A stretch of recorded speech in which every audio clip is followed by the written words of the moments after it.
Hello there and welcome back.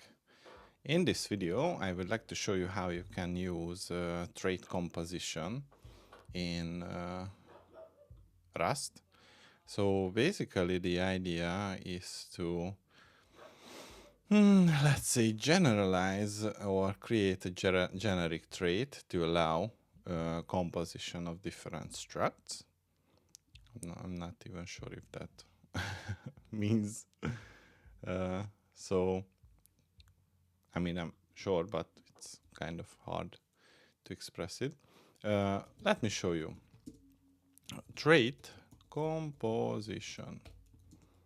And inside here, in the NeoVim, the following has to be written. So we are going to have a trait which is drawable.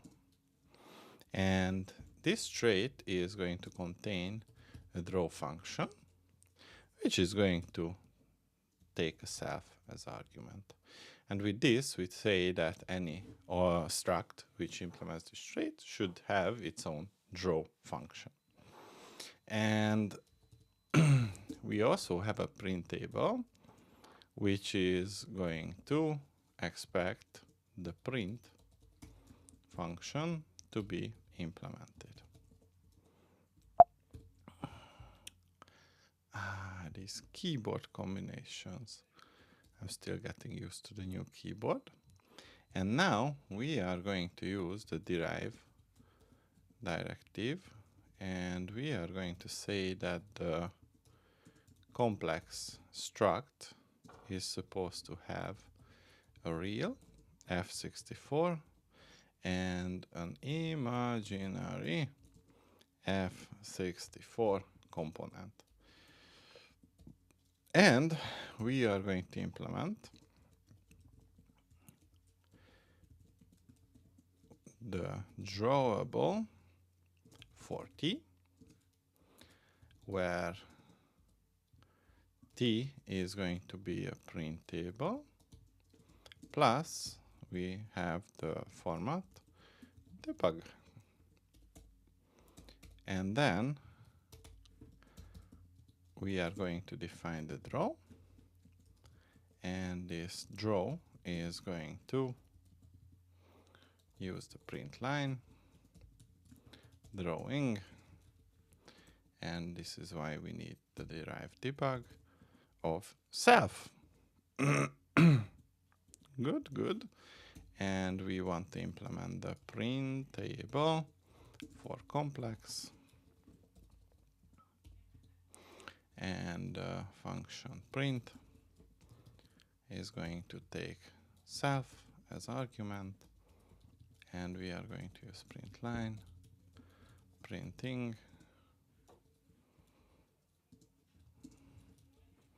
so we want to print out the self.real and the self.imaginary. And in the main function is where the magic happens.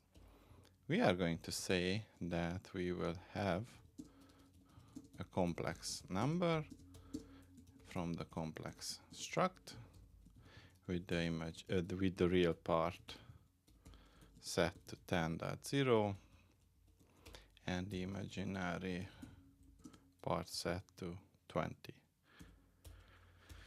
And then what we want to do is call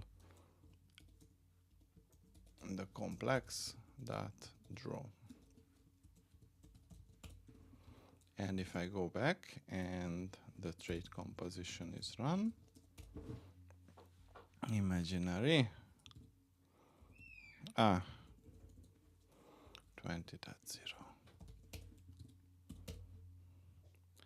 Good.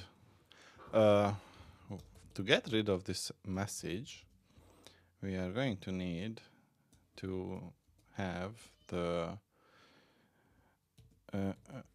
allow that code, and that way it is going to work. So technically, this is how you can use trait composition in Rust.